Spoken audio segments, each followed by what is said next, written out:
Welcome back to the French Cooking Academy, everyone. This is Stéphane, and we are making a cake today. Look at this, I've got the KitchenAid out and all the baking tools. Now we're gonna make a super simple cake that is known around the world, but in France it is called the 4-quarter cake, and we're gonna make the Brittany version. I'm also gonna share with you why I think this is the #1 cake you should do if you've got zero knowledge of baking, because it is a foolproof cake and it is super versatile. Coming up.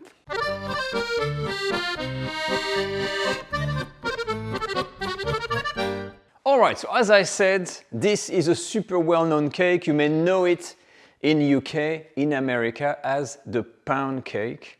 Yes, you may think, oh my god, we all know this. Yes, it is a cake that comes originally, I think for the UK and America, it was found in American cookbooks first. And then every country in the world starts to have their own version. In France, of course, we have our own version that is slightly different. And the name has changed. It is now called the 4-quarter cake. Now the pound cake, if you know it, it is named that way because you need a pound of each ingredient to make the cake. In France, we get 4 quarters, so it's kind of the same system. And it says that the cake is made with 4 ingredients, very simple, and each represent a quarter, okay? So you get 4 ingredients, 4 quarters, that's why it's called a 4-quarter cake. For the rest, I love this because it's super versatile. If you want to make your baby step into the cake world, you can flavor this with chocolate, you can flavor it with liqueur, with vanilla extract, with syrup, with orange zest, with lemon zest. So one recipe equals lots of versions of cake, and I think that's great. But let's not waste any more time and let me show you the ingredients we need. So like I said, 4 ingredients is all what's needed to make the cake, and then of course there is the flavoring, but that's really up to you. So we've got eggs, sugar, butter, here's salted butter, and then all-purpose flour. The most important thing you need to have here is the scale, because what's gonna happen, like I said, the simple technique for that cake is extremely simple. We're gonna measure the weight of the eggs, and then based on that, we're gonna use that as a base measurement for the sugar, for the butter, and for the flour. So you don't have to remember anything, or what you need to know is how to weigh the eggs on there. Now, because here we're doing the French version, we're gonna have to separate the egg whites and the egg yolks, and then weight both of these individually and then combine them to have the weight we're gonna be using. In normal time, if you're using baking powder, for instance, or a raising agent, you just break all the eggs in one bowl and you can weigh the whole thing. That can be done as well. For the cookware, a simple cake tin or something like this, just a rectangular one. And to answer the question, can you do this by hand? Yes. I'm going to use an electric stand mixer, my KitchenAid, but if you have a bowl and a whisk, you can absolutely do that recipe by hand. Now, to make sure you can really make this at home the easiest way possible, I'm going to break down all of the steps here. So the first thing you're going to do, you're going to use a set of scale, the electronic or mechanical one, and we're going to get here a base using 3 eggs. Remember, it's not written in stone. You can use 2 eggs, 3 eggs, 20 eggs, 1,000,000 eggs. It does not matter. Okay, so I'm going to break them open and put them in 2 different containers with the egg yolks on one side and the egg whites on the other. Okay, so for example, I've got a bowl on my scale, it has 0 gram. I'm taking all of the white that I've just taken, and I've got here 101, you can say 100 grams. I'm not going to do the same with the egg yolks. They didn't want to cooperate, they kind of they got broken a little bit, but it doesn't matter. And I've got about 59, let's say 60 grams. So in total, I've got 160 grams of eggs. So I've reserved my eggs, my egg yolks and my egg white in the fridge while I'm doing my measurement. And now we know we have 160 grams of eggs. I'll put the equivalent on the screen for the ounce. So what you're going to have to do, just to give you an idea, you're going to use that measurement, 160, so I've got this at 0, and I'm going to take my sugar, I'm going to start with the sugar, and I'm going to go on there until I've got 160 grams. And here we have it. So my mise en place, and the preparation of all my ingredients is now finished.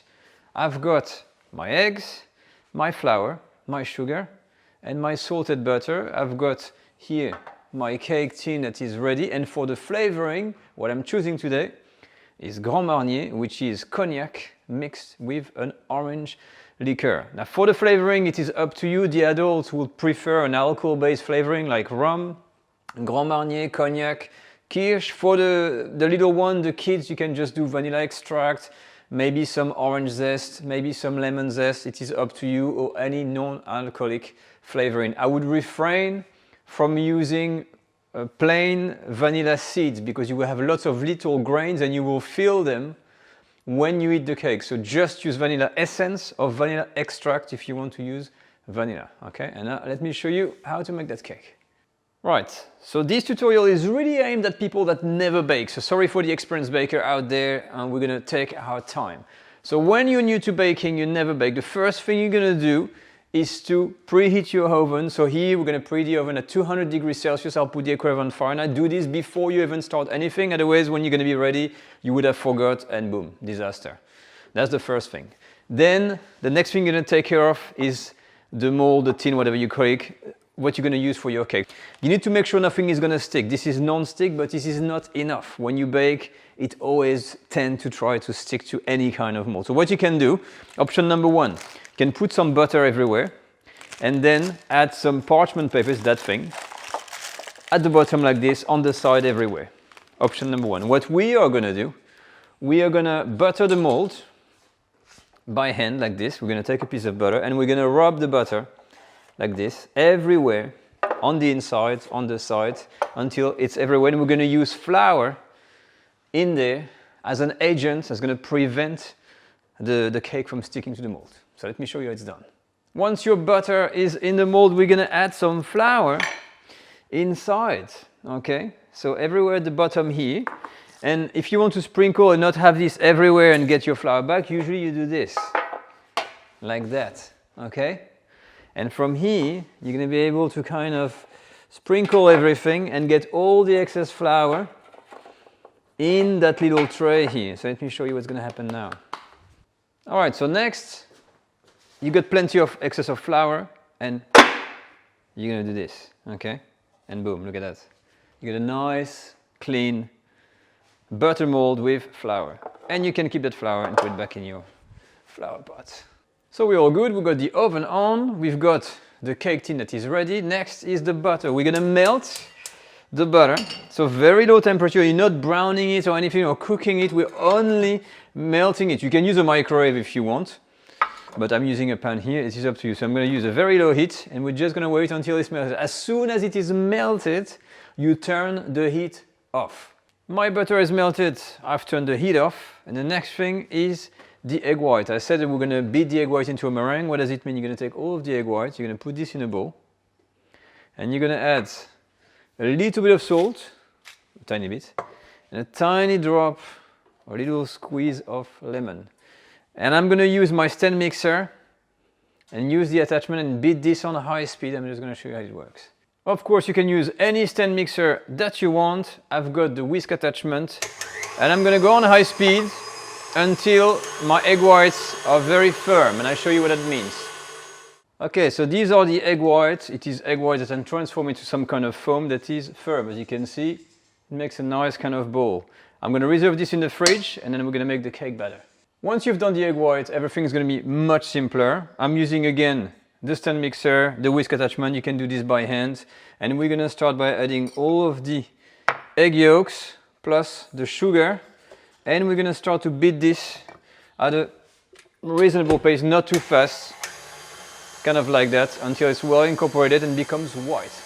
Perfect. Next, we're going to start to add the butter in. You see you got that white color, so I'm using my pan, and little bit by little bit, I'm going to add a little bit of butter and wait until it's fully incorporated in the little batter here before I put more. Okay, now it's about right, and I'm going to do the same. I'm going to start to add a little bit more, and so on and so forth until the butter is gone. My butter is all in, and as you can see, you got a nice color, a nice batter, and it is not soaked in butter or anything like this. And now you're gonna add the flour a little bit at a time. Same thing. So what do we see here? And we're gonna see that the batter starts to dry up a bit, it starts to be a bit stiff. And this is where the liquor comes to the rescue. So when you're all done with these, finally you can add, I'm gonna add some Grand Marnier. And of course that is gonna fix that little problem of the dough being too, you see, look, now we get that kind of cake batter consistency again, which is gonna be perfect to mix with the egg white. And now for the final step. So as I said at the beginning, you can do that recipe with baking powder and you don't have to separate the eggs. Here, instead of the baking powder, there's going to be a raising agent. We're going to use our egg whites and we're going to incorporate them into the batter like this, very slowly, in order to add, you know, a texture that's going to add some fluffiness in there. And it's going to render the batter just that little bit lighter. And that's the whole purpose here. All right, we're done. So this is the consistency of my batter. It makes the ribbon. And this is what's important when you make a cake. So now we're going to take the mold and put that in. Perfect. And from here, no problem. You're just going to pour inside everything and scrape all the sides, all the bottom and everything. And we made it. All of the batter is inside. We've got the side here that I've cleaned a little bit. As you can see, it's not totally full, but it is going to rise, so it's not a problem. And now all needs to happen is the cooking. So we've got the oven ready at 200 degrees Celsius. I put the equivalent Fahrenheit on the screen. And we're going to be cooking this for 15 minutes first. 15 first, okay?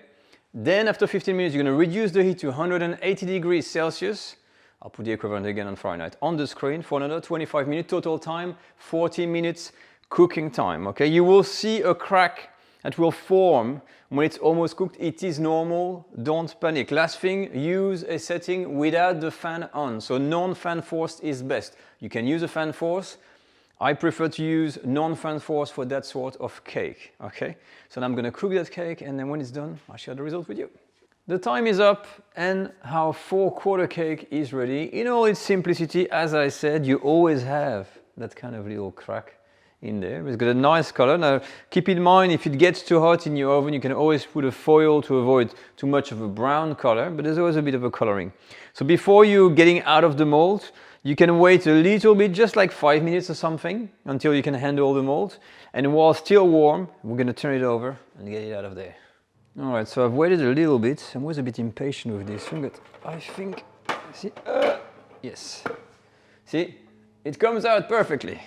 So what we're gonna do, we're gonna slice, I think, right in the middle because I want to see, it's very soft. And of course, it is not a Wonder Cake, it is not a Charlotte or anything like this, but this is look inside. So, you know what, this is the Grand Marnier version.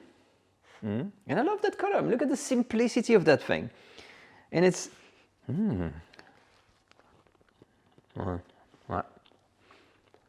It takes you back, huh? Takes you back to the childhood. I'm talking about the childhood, by the way. If you've got kids, this is great with the kids. It's a great exercise as their very first cake. So I think it's a family recipe. Brilliant. But the Grand Marnier here, with the salted butter, by the way, I'd like to tell you that it is actually not that salty. It is pretty good. But that's it, that completes our tutorial on how to make the famous Brittany 4/4 cakes with the salted butter. Okay, and if you want to keep this, if you resist the urge of eating it all on the first day, it can be kept rolled into a towel up to 3 days and it will stay nice and moist, okay? But I think it will be finished by then. For the rest, if you have any question regarding this video or anything, use the comment section. You can follow us, of course, on Facebook, Instagram, #French Cook Academy. Post your pictures because we're really sharing everything you do online. And if you want to learn more about French patisserie, we've got a course online called French Dessert Essential. That's gonna teach you something that is much more advanced and you're gonna make 10 classic desserts. That's for me. I'll see you all next week for another French cooking video on the channel. Take care all. Bye bye.